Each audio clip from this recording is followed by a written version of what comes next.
something for any younger actors watching, is allowing room for the scene to be something that it wasn't necessarily what you imagined in your mind, because I think, again, going back to what we were speaking about before, you can rehearse, prepare, and you can sort of put foundations in the ground that are so deep that once you get to set, or once you get to the, time to perform, it's almost impossible to uproot those. And you need to keep your knees bent a little bit for change. And so, as Matthew says, you're prepared to play it differently or accommodate something. A lot of times, whatever you project as far as how the scene might look or how it might run, it's rarely going to be exactly that. And I've often found it's like very surprising how different it was in your mind.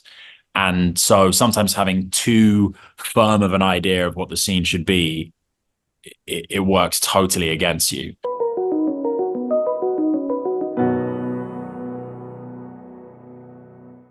I have so many questions for you, of course, but I think that because you are nominated in a guest actor category, I would love to start by asking to describe the character in the project that you're in. Especially, was there an aha moment that made you understand this character, given that they're in it for a very brief period? So what was it that made you understand who your character was and how to play them? Anybody who would like to start? Well, okay. My character was kind of based, now I can't remember the name of the guy. Larry Arbuckle? Yes, Larry Arbuckle. And I did some research on him and felt my character, I'm his grandson. In a way, he was trying to emulate his grandpa. Lovely. Will or Matthew? Well, I was playing myself. So, yes. But I was even called Matthew Broderick, and I was, but a more repulsive version of myself, if that's possible. I was a very pain in the ass actor, which God knows I am not in real life. But so that was fun to, it was just funny to be a little bit of a worse version of me. Epic. And Will?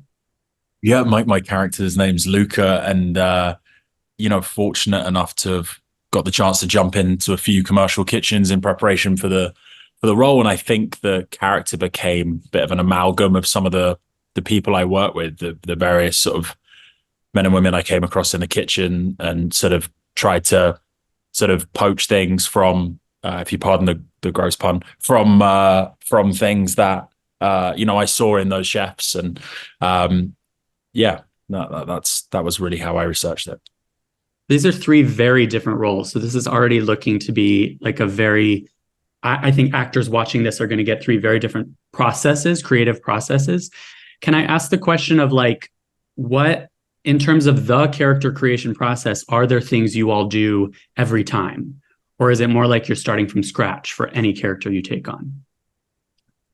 Start from scratch. I mean, it's a different character, it's a whole different ball game to figure them out. Yeah, I feel the same. I don't have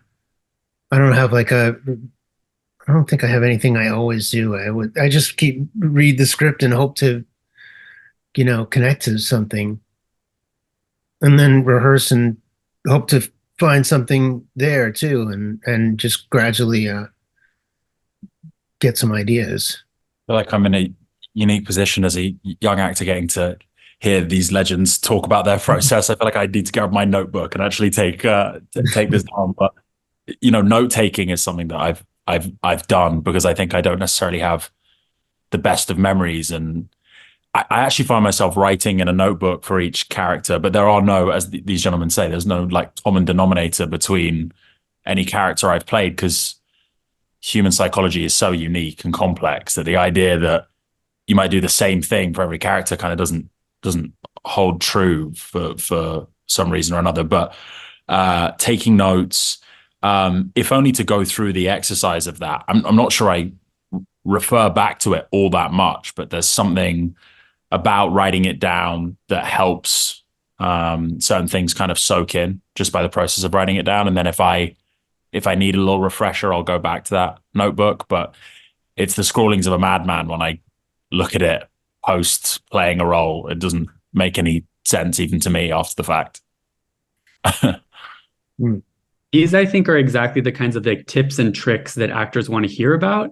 I'm wondering if there are any throughout your career. Well, acting is an ongoing education, but if we were to go back in time to your early acting days of like of training, what are those tips and tricks that do come in handy since the very beginning? And anything you can tell us about those early days of acting and what the training entailed. We can get technical here. I can handle it personally. I know this. Yeah. I'm untrained, so I'd appreciate it. Okay. Yeah.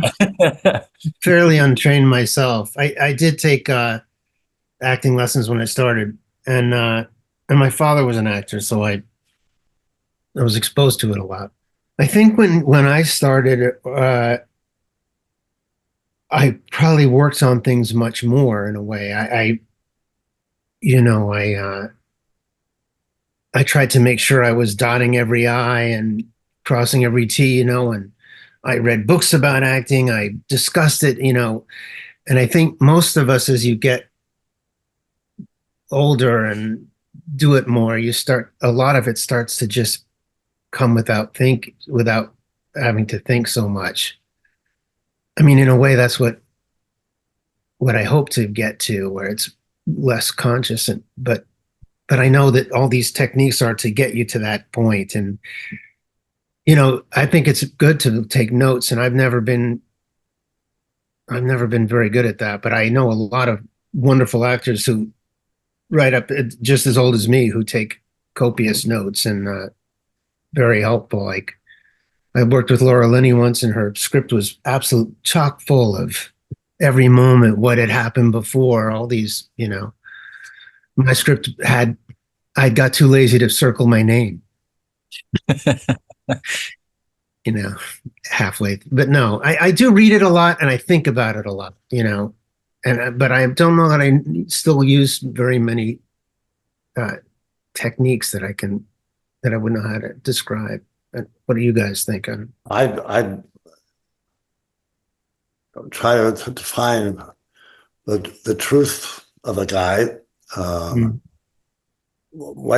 how he sees things, what he feels about what he does or what he says, the relationships he has with the other characters. And I just think about that a lot, and hope that during rehearsals I've, trying this, trying that, trying the other, kind of land on the one where I feel the character I feel as being right now. I'm doing something that is the character, and try to make more of those happen as I go along until it's yeah. Yeah, I think I try to do something that I think Matthew touched on, and something that in the relatively early stages of my career I'm definitely wrestling with, is giving over to the idea that it has to appear effortless and not so conscious. But the only way I've been able to approach anything that I find difficult is try my hardest. And sometimes the hardest thing to do when it comes to acting is not try so hard, and wrestling with that and kind of, I suppose, what is the word? Like giving yourself over, or kind of succumbing to the process, and not being so conscious, giving in to a degree, and that's something I'm still definitely working on, and I often reflect on whether had I trained or if I did actually read all the books on how to do it, whether I'd have a better idea of that or how to manage that balance. But I'm kind of trying to learn it sort of on the job as I go, and through experimentation and as Christopher says, kind of seeing what lands and what feels truthful. And when you get the opportunity to sort of throw paint at the wall, so to speak, it's great, and I really love those opportunities. It is that does resonate, this idea of it's effortful in the rehearsing process, and then on the day of shooting, it's supposed to be effortless as possible, right? That's the trick, yeah. I want to ask Christopher about improvisation, especially for this character in Hacks. You say throwing paint at the wall. Was there improv in Hacks? I don't recall that we had like a rehearsal. There's always a little bit of improvisation because you're not sure what you're doing, so you just try what your instincts say, do this now. And if it doesn't work out, you make a mental note. When you come back to it, you try something different until it fits. Until it fits. Was there any improv for the other two, Matthew or Will? Was there sticking to the script, or? I mostly stuck to the script. I mean, almost absolutely entirely, as I remember. I think we made up a couple of things on the day. Yeah, or the writer would, or Marty would, or Steve would. So yeah, there were little adjustments, but I would say it was more than 90% what was in the script. But within staying on that's just the language part of it. There's a lot of improvising, if that's the correct word, in how to do it and whether to get up or sit down, or how to play it. And that felt very alive, very improv-ish in a way, because we were all, I already knew Marty, and it was fun to try different versions. I would echo that idea that it was largely like 90% kind of as scripted, and there was sort of 10% of room left for, adjustments or whatever, was required to kind of make it feel a bit more sort of truthful or natural. Rami Youssef, our director, did like a really good job of handling that and sort of saying, or giving us kind of permission to do that. And I think it's something that happens pretty regularly on the Bear. Like, they allow folks to kind of throw things at the wall and see if it sticks.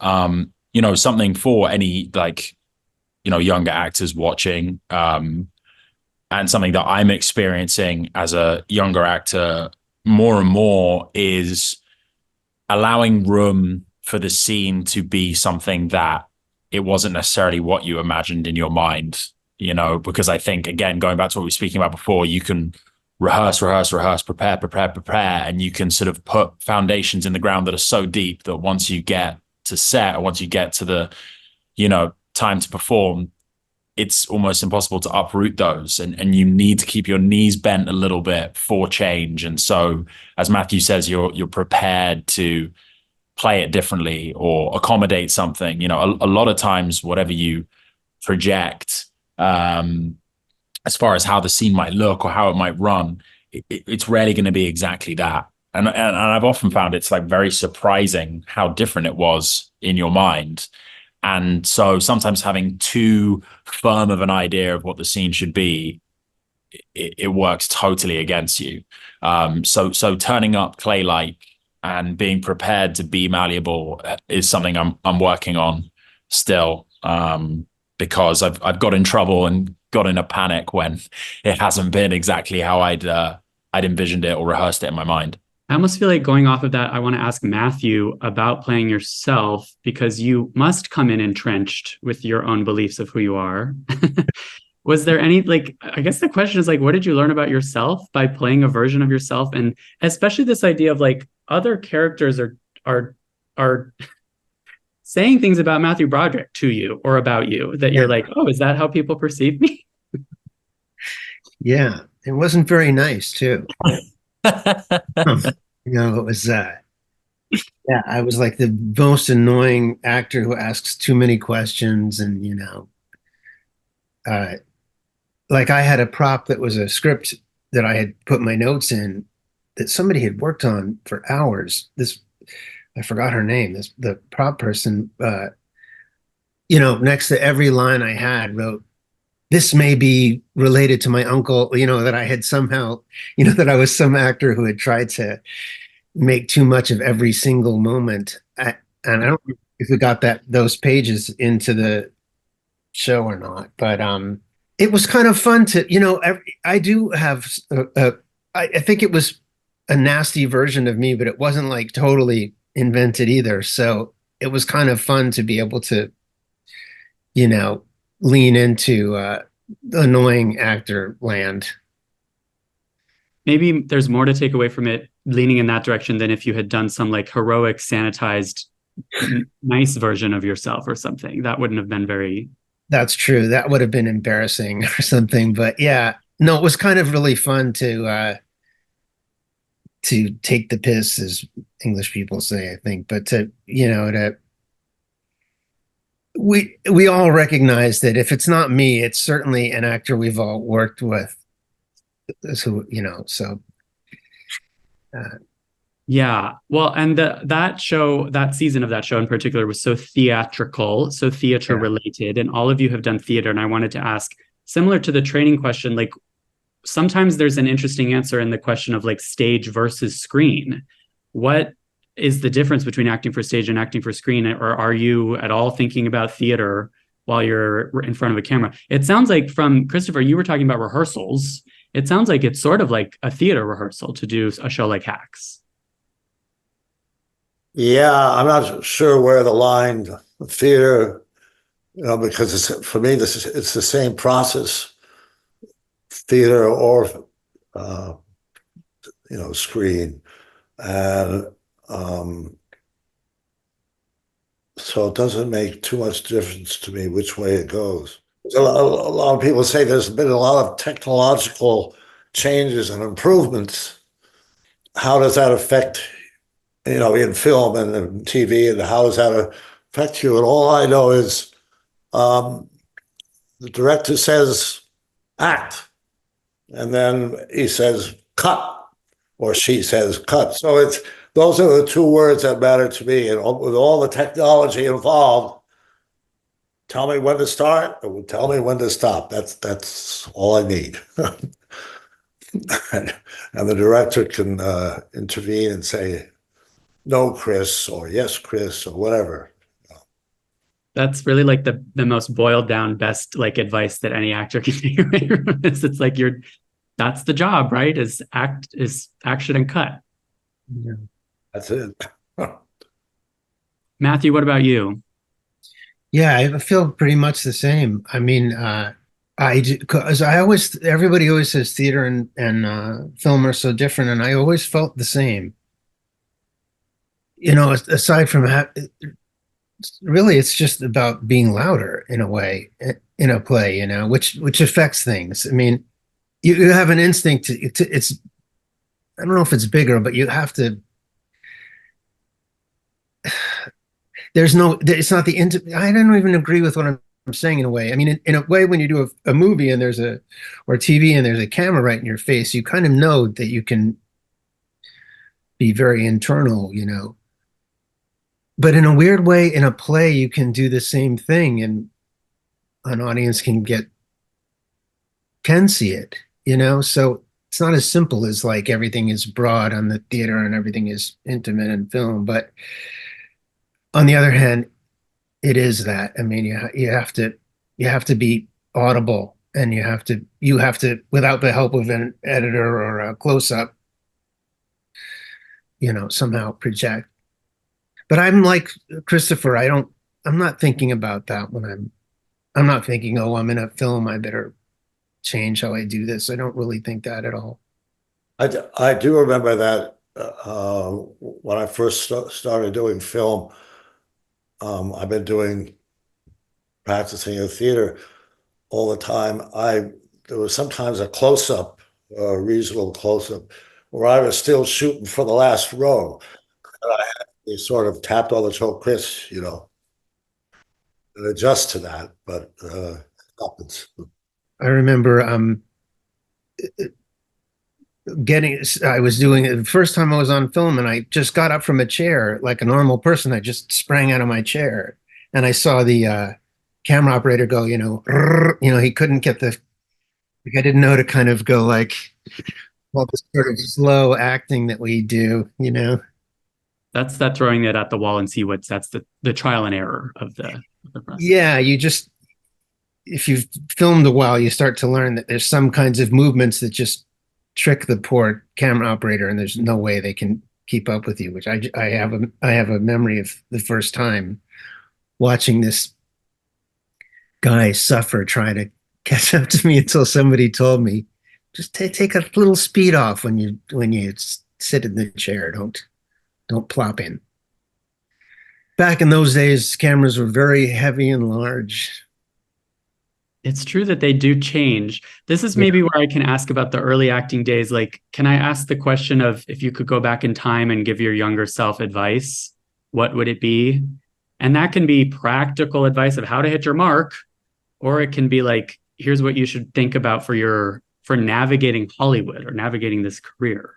My overall objective, wherever you do it, is to find the truth of the character and be aware of the surroundings and dynamics and all that, and try to get that truth, make it real. Can I ask, what about like the first day on set? If there's something that, like getting out of a chair too fast, is there anything like that comes to mind of like, I wish, or I want first actors who are acting for the first time on camera to know? Well, I think, I'm sorry, I interrupted. No. I really had nothing to say. You better say something now. No, I think sitting down for the first reading, you know, all at a table, it's just hearing the others and what they're doing and how they're, you know, and let that all, sift that out, let that come in, and, you know, see where they're going to get where you're trying to go, and how you're all sort of reaching out together to find the same spot.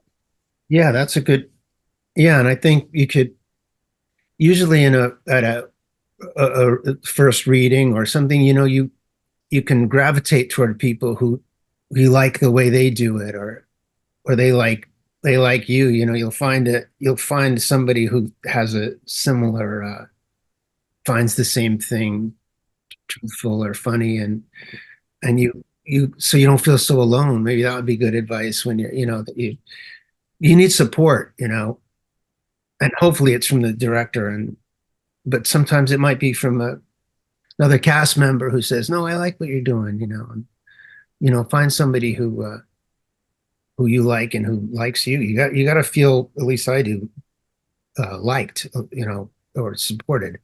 Mm. You have to find some. I was going to say as well that, like, in the spirit of what you're talking about, that it is ultimately also like a team sport. It can feel so individualistic sometimes, but there's so much strength to be garnered by seeing it as a team sport and feeling the camaraderie and leaning on each other, as you say. And you know, it's something that I think is especially true of the theater, right? Is you get that like really kind of strong sense of camaraderie that develops through rehearsal and just the sheer amount of time you spend with each other. But that's not to say that you can't have that on screen. I've had, you know, amazing experiences of that nature on screen, and even when I've only been in a show for a short period of time, you feel bonded to people very quickly through the process. The other thing I would say for any actors kind of starting out, you know, who might be watching this, and I hope this is helpful, makes them feel less alone. Like, the night before every single job I've ever done, I am utterly convinced that I've totally forgotten how to act. That's just me. Maybe that's just me, but like, I'm absolutely terrified. And my first take right out the gate is hot trash. It's just, the first thing I lay down is just unwatchably bad. and I give myself grace over that. And I don't allow myself any excuses for not being prepared. I'll always come as prepared as I can be, and I will work my hardest and put myself in a position to be as, to do my best. But I give myself grace over the fact that the first one out the gate, through nerves or whatever reason, is not great and is not my best, and that's also okay. Sometimes I think it's just about getting off the mark, or just kind of hitting your first run before you really feel comfortable. I think that's excellent advice, and it's probably true, Will, that people have used your first take that you think is terrible, but it's maybe that becomes the one. That's a terrifying prospect as well. But yeah, watching some of my stuff, I think probably they did use a few first takes. Yeah. But I do think that this advice about the listening to the scene partners in particular is a big piece of the puzzle, is key for you Emmy-nominated guest stars. This is advice for anyone who's doing a guest spot on a TV show, is if you could connect with another actor. I mean, Will, in your case, you really only had one other co-star, right? Yeah, really. And my relationship to the other co-star was kind of unseen, if that makes sense. It's alluded to that I was very close to Jeremy's character Carmi in a kind of subtle way, but really, my only kind of scene partner was Lionel Boyce, who's phenomenal, and I mean did more than half the work for me just by being as good as he is. And we sort of struck up a kind of natural sort of camaraderie, and Rami did a really good job of sort of making sure that developed kind of naturally over the course of what you're seeing on screen, as opposed to the couple of days that we spent working with each other. But yeah, I think the biggest challenge I had with that coming in as a guest, honestly, was my character had to have a sort of authority to him and had to kind of take ownership of the space. It was his kitchen. But, in the context of the show, this was absolutely not my workplace. So coming with that kind of sense of ownership was at odds with how I'd like to enter as a guest on anything. I didn't sort of feel, I felt awkward about coming in and being like, yeah, you're in my domain, which is what was required. But at odds with how I'd like to conduct myself as the guest on a big show that I felt very lucky to be in. So managing that was kind of interesting. But I was given, again, free reign, and, through the help of Rami and with what Lionel was doing, it became easier. And I definitely lent on those guys. And also just, without sounding too kind of cheesy about it, the Bear team and everyone involved are so nice. Like, it was a classic example of make people feel comfortable at work and, make sure they're having a good time, and that will get the best out of them. It was a classic example of that being true. That was the true recipe for I think, an outcome we were all kind of happy with at the end. Beautiful. And I do want to touch on this. It's so pessimistic to talk about this stuff, but I think very realistic, that you mentioned this idea of the doubts and of the terrible first take, and of just thinking that your work is not good. You all are accomplished actors who have high standards for yourself. How do you deal with doubt? How do you deal with the low periods that you've had in your career? How do you cope? Sitting down with the cast for the first time, many of whom maybe you've never met before, so it's kind of getting to know each other as well as finding the character at the same time. And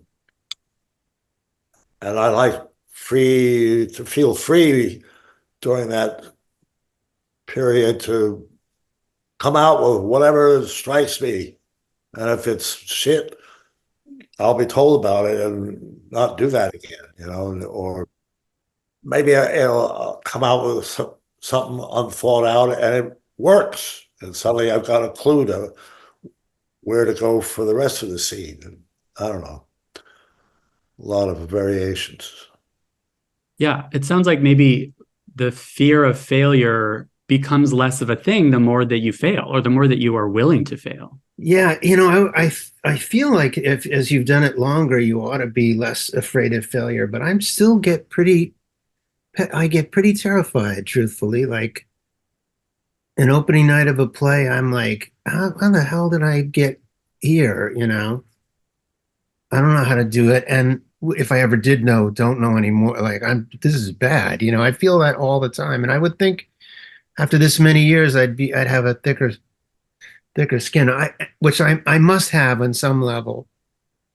But the fear doesn't really go away for me. It goes away once I'm on, usually. Unless I'm in something where I don't fit in right and I'm not good in it. But if I have a good part and all that, and once I start actually doing it, I do get comfortable. But that the moment, the night before, or the minute before entering can be quite.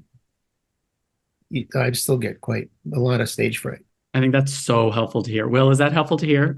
So it's as comforting as it is terrifying to know the fear doesn't go away. It's like No, but hopefully goes away once you're on.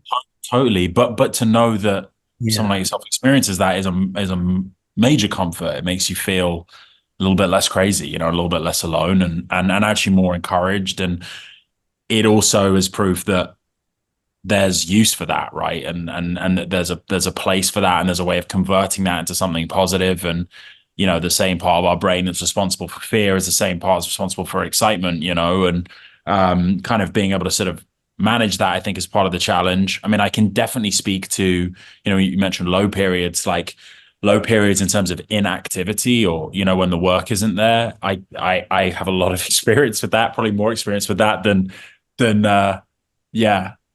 high activity. And I think, to speak to that a little bit, I've tried to not concede to waiting around being my only option. And I know that sounds kind of like easier said than done, but making sure that I'm filling that time by being active in some way and active in relation to the craft somehow. So, making sure that whatever I am doing or however I am filling my time, for the most part, it will serve me as an actor, or it can better prepare me for when the work comes along.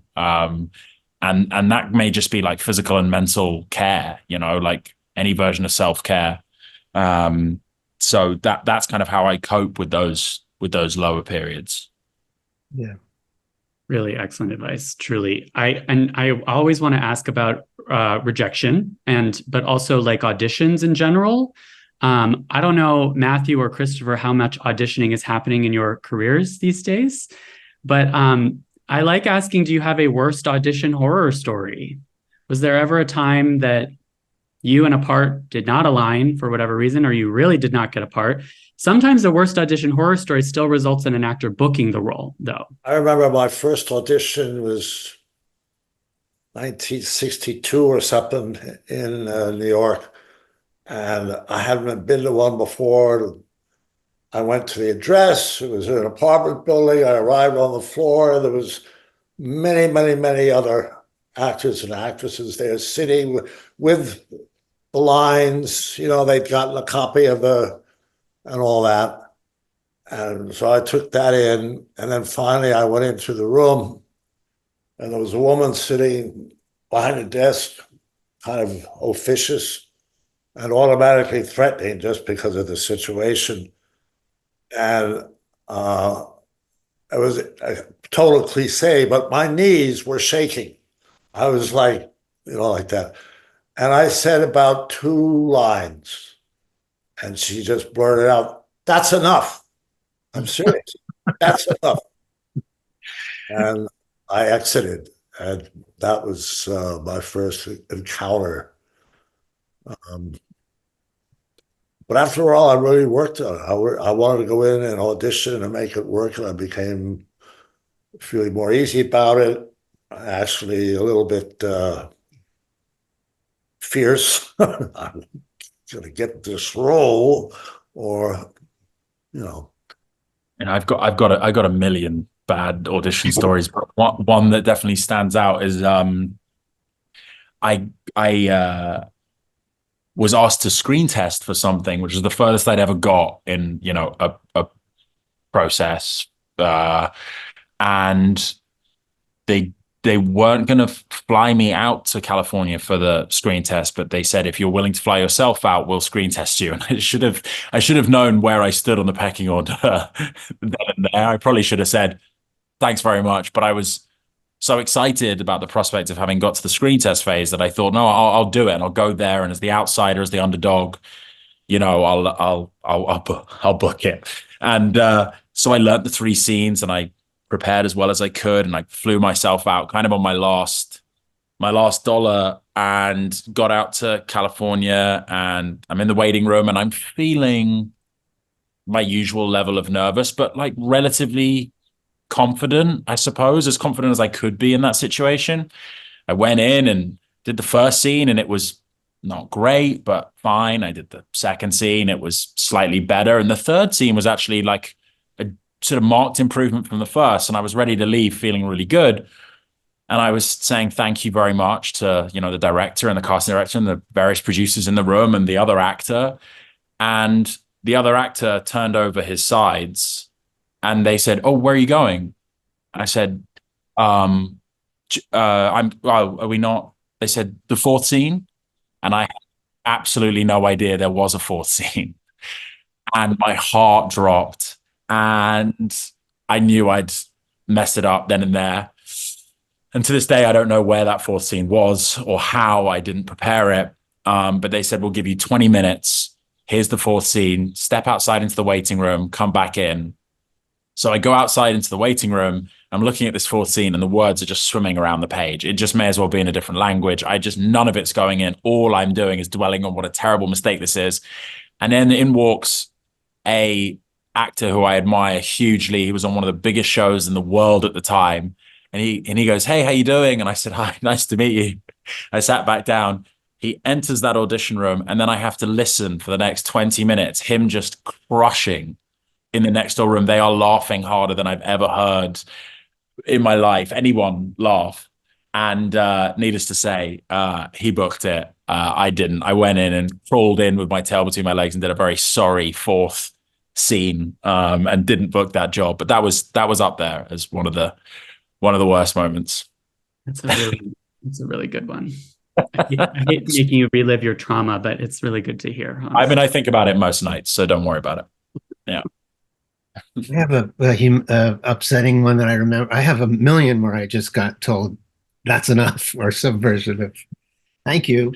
But I do remember, I'm just remembering I reading for a movie and I got a call back and they were like, we're just going to kind of pair people up, We don't know who should play what, but come to this office on Sunday, in an office building on Park Avenue, but it's empty, but you get this pass and we're all going to hang out and we'll read a few scenes and we'll hang out some more and I'll try you with you and you with you, this group of young actors, and we're ordering pizza later and people are going into these rooms and coming out and getting new pages.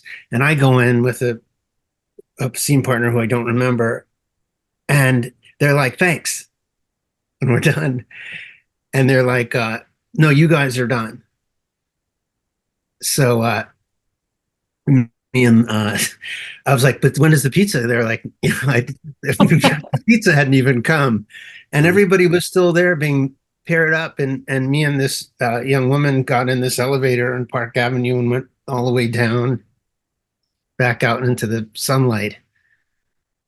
And it was a real movie. It was like actors who I knew, but just to be the first one in the musical chairs game getting told go away was no pizza.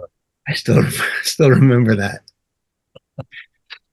Thank you so much for sharing, you guys. This is really, I know that we're ending on that slightly humiliating note, but it's helpful for actors to hear about the dignities and indignities of this job, I think.